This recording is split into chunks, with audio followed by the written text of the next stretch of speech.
Conseil du jour aujourd'hui, c'est du pasteur Miles Monroe qui dit: la plus grande tragédie de la vie n'est pas la mort, mais une vie sans but.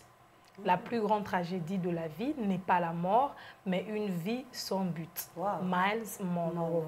Oui. Une vie sans but est une grande tragédie. Il y en a des tragédies, Ouais, mais la plus grande, c'est une vie sans but. Comment on va comprendre, pasteur? En fait, si je comprends bien, il veut seulement dire que celui qui n'a pas de but ou bien il est en train de vivre sans but, c'est pire que celui qui est mort. Parce que quelqu'un peut mourir s'il avait des buts, des objectifs qu'il a atteints sur cette terre. Et pour les chrétiens, comme on dit, la mort met un gain, comme Paul disait, tout ça. Donc, ce n'est pas une tragédie. Mais la tragédie, c'est plutôt quelqu'un qui est en train de vivre. Il ne sait pas pourquoi est-ce qu'il vit, où est-ce qu'il va. Tout ça, il n'a même aucune notion sur sa vie après la mort. Donc, c'est un peu ça. Parce que la mort n'est pas la fatalité pour les chrétiens. C'est pourquoi on dit que celui qui vit sans but, c'est la plus grande tragédie. Mais celui qui meurt, et les païens et les chrétiens meurent, mais seulement que les chrétiens meurent et ils vont dans la gloire, une éternité assurée dans la gloire. Donc, ce n'est pas une tragédie, mais celui qui est en train de vivre sans but, donc c'est vraiment, oui, une tragédie. Parce que donner aussi sa vie à Christ, c'est aussi un objectif. Donc, on ne peut pas mener sa vie sur la terre et puis en sortir comme ça sans pour autant atteindre l'objectif de pouvoir être à côté de Dieu dans son éternité. Donc, c'est ça la tragédie, la première des tragédies. Donc, cet objectif-là, de pouvoir vivre l'éternité à côté de Dieu, on passe à côté. Et si nous revenons maintenant sur ce qui est des objectifs par rapport à ce qu'on doit faire. J'aime ce que la Bible dit dans Actes par rapport à David. Après avoir servi au dessein de l'Éternel, il fut rappelé. Donc, il y a des choses que Dieu a prévues pour chacun de nous. Il y a des objectifs, il y a des missions. Si on n'arrive pas à atteindre ça, c'est vraiment une grande tragédie. C'est un peu dans ce sens-là. Nous qui pensions que mourir, c'est ça la plus grande tragédie. Mais c'est grave quand quelqu'un meurt. Mais non, mourir, pour un chrétien, c'est que c'est normal.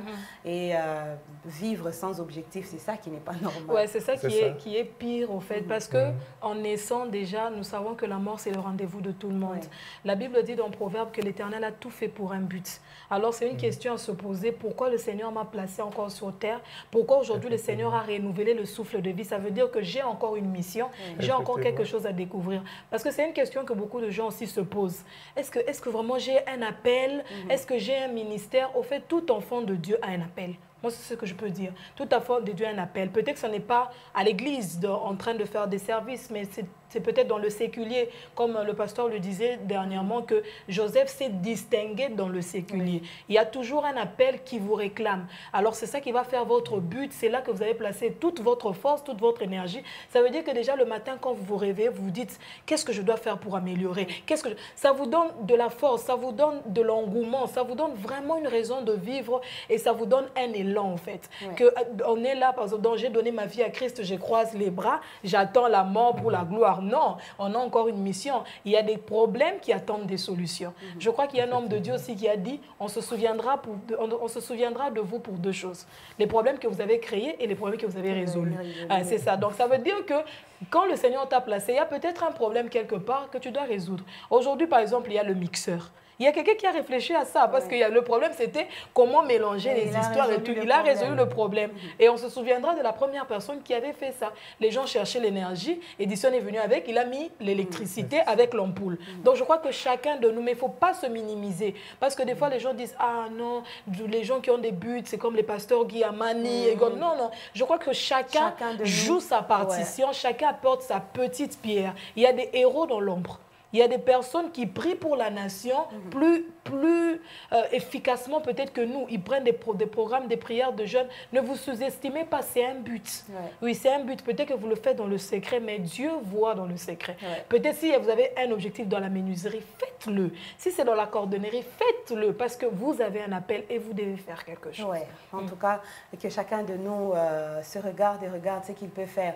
Est-ce que quand on parle de but, pasteur, on parle d'objectif dans la vie, c'est que c'est le plan qu'on fait. Par exemple, je me réveille le matin, je fais un plan, je me dis que je ferai ceci, cela, ou est-ce que c'est quelque chose que je projette dans l'avenir, je construirai l'église, le temple de Dieu, je ferai ceci. C'est exactement quoi pour faire comprendre quelqu'un ce matin, de dire qu'on a un objectif, on a un but pour lequel on vit, c'est exactement quoi pour un chrétien? Bon, pour un chrétien, comme vous avez dit, ce n'est pas le fait seulement de projeter dans l'avenir. Donc, c'est la pensée que nous avons par rapport à notre destinée, par rapport à ce que Dieu a mis en nous ou ce que Dieu attend de nous. C'est ça. Donc, si on a cette pensée-là, on doit travailler pour qu'on puisse se perfectionner tout ça. C'est un peu ça, c'est comme un médecin. On ne devient pas un médecin du jour au lendemain. Oui. Mais celui qui s'engage, qui sait que Dieu l'a appelé à devenir médecin, il va s'inscrire. Dès qu'il est en G1, tout ça, il a déjà le but déjà là, mais il est en train de travailler pour atteindre ça avec jour après jour. Il est en train d'évoluer dans ça. Donc, c'est un peu cette façon, si je peux expliquer de façon un peu simple, c'est comme ça. Celui qui est appelé à être ingénieur, il commence au début, là, bac, si c'est prépo, tout ça, mais il sait déjà que je suis en train de travailler pour arriver à tel niveau, tout ça. Donc, c'est un peu ça. Ce sont des plans que nous avons qui sont futurs, mais que nous sommes en train de travailler du jour au lendemain. On ne va pas dire que non, je veux faire ça, donc c'est le jour où je serai prêt, je commence à faire. Non. Donc, c'est le travail de chaque jour. Nous sommes en train de nous perfectionner pour essayer d'atteindre. Si on prenait par exemple dans la vie chrétienne, pour un ministère par exemple, je me prépare à devenir pasteur ou ça vient du jour au lendemain, je me réveille un matin, Dieu me dit, bon, je te prends, toi tu es appelé à devenir pasteur ou c'est quelque chose qui se prépare aussi. Ça c'est juste un exemple sur autant que je peux donner. Moi je pense que l'objectif final peut être là, mais il faut se dire qu'il faut faire un pas tous les jours. Il y avait un homme de Dieu qui m'avait dit, écoute, si tu n'as pas la vitesse du véhicule, prends même la vitesse du vélo. Si tu ne peux pas avancer avec la vitesse du vélo, marche même à pied. Si tu ne peux pas marcher à pied avec la vitesse du pied, rampe même, mais fais un pas tous les jours. Il faut avancer tous les jours. Il y a des personnes à qui le Seigneur a parlé clairement. Je suivais le témoignage d'un homme de Dieu, il voyait déjà qu'il est devant des foules. Mais comme il était musicien, lui se disait, ah peut-être que je vais sortir des albums et tout et tout. Mais au fait, Dieu l'appelait au ministère. Mais quand il a compris que Dieu l'avait appelé au ministère, il a commencé par lire la parole de Dieu. Je crois que ça ne va pas tomber dessus. On fait tous un pas vers... Comme mon papa vient de le dire, par exemple, la personne qui veut être en médecine, par exemple, vous entrez en G1, vous vous informez, vous faites de votre mieux. Aujourd'hui, il y a Internet. Est-ce qu'il y a des recherches? Est-ce qu'il y a des nouvelles choses qui se passent? Je crois que tous les jours, on doit faire un pas pour enfin arriver à cet objectif. Et comme vous avez dit aussi avant, reporter à demain, c'est devenu aussi un grand piège pour nous, les chrétiens. C'est toujours, je vais faire demain, bon, je vais commencer demain. La procrastination, c'est un grand obstacle pour la réalisation de nos buts. Au fait, le problème, c'est qu'aujourd'hui, le matin, je me réveille, par exemple, qu'est-ce que j'ajoute de plus à ma carrière? Parce que tout évolue aujourd'hui, tout évolue. Je suis musicienne, je suis chanteur. Est-ce que je peux découvrir un nouveau chant? Est-ce que je peux découvrir un nouvel artiste? Je découvre de nouvelles techniques, j'avance. Voilà. C'est comme le pasteur Tom disait, je crois que c'était ici, tu es couturière. Il y a des nouveaux modèles, il y a des nouveaux... Il faut se mettre à jour. Oui, tous les jours, c'est possible. C'est possible. Je me rappelle que quelqu'un disait... C'était pour rire, mais au moins c'était quelque chose qui a fait réfléchir. Il dit, quand je sens que je suis bien avec mon Dieu, je suis en très bonne relation avec mon Dieu, il faut que j'évite.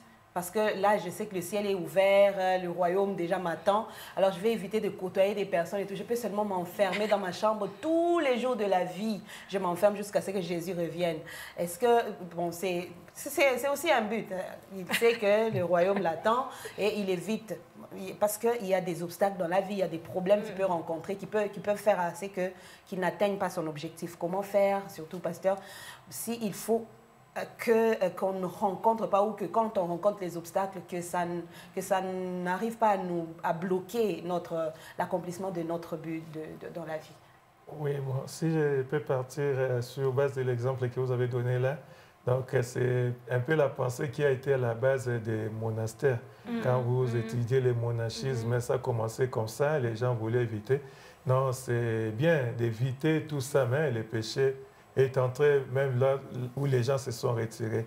Dieu nous a placés dans le monde. Il a dit que nous sommes dans le monde, mais nous ne sommes pas du monde. C'est avec cette confrontation, avec les réalités du monde de chaque jour qu'on voit aussi comment est-ce que nous tenons, la fidélité, tout ça. Là, c'est par rapport à l'exemple là. Mais quand il y a des obstacles par rapport à votre but ou aux objectifs que vous êtes fixés, vous devez savoir comment dévier les obstacles. Il y a des gens dont les obstacles sont peut-être l'entourage.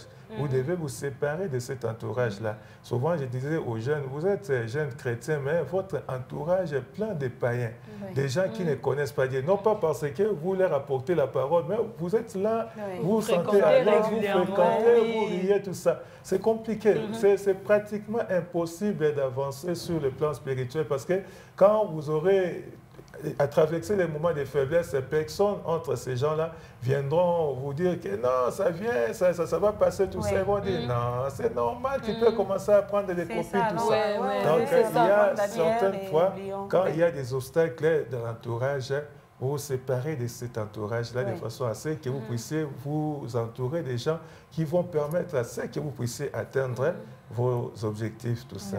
Et donc, c'est une très belle pensée. Si on continue, on va finir ce déjeuner par la pensée du jour. La plus grande tragédie de la vie n'est pas la mort. Ne pensez pas que mourir, c'est ça qui... Donc, ça ne doit pas être la chose qui vous effraie le plus, mais soyez effrayés quand vous pensez que vous n'avez aucun objectif dans la vie. Vous avancez sans aucun but dans la vie. Vous ne savez pas, comme le pasteur Paty a dit, vous ne savez pas pourquoi vous vivez. C'est grave de ne pas savoir pourquoi est-ce que vous vivez, pourquoi vous vous êtes réveillé le matin. Vous n'avez aucune raison d'exister. Et donc, ça doit être la plus grande tragédie, la chose la plus mauvaise que nous devons éviter. Faisons un effort pour avoir un objectif et faire un effort aussi, comme la sœur Joyce l'a dit, faire un pas chaque jour pour arriver à atteindre son objectif, l'objectif pour lequel vous vivez, pour lequel vous avez votre souffle. Ce n'est pas pour rien si le Seigneur vous a laissé en vie et en forme jusqu'aujourd'hui. Il y a une raison, vous devez avoir un objectif à atteindre. Et donc, une très belle pensée que nous partageons avec vous ce matin pour que vous arriviez à vous rendre compte si oui ou non vous êtes utile, même pour la société, pour l'œuvre de Dieu. Rendez-vous utile, vous avez un objectif à atteindre.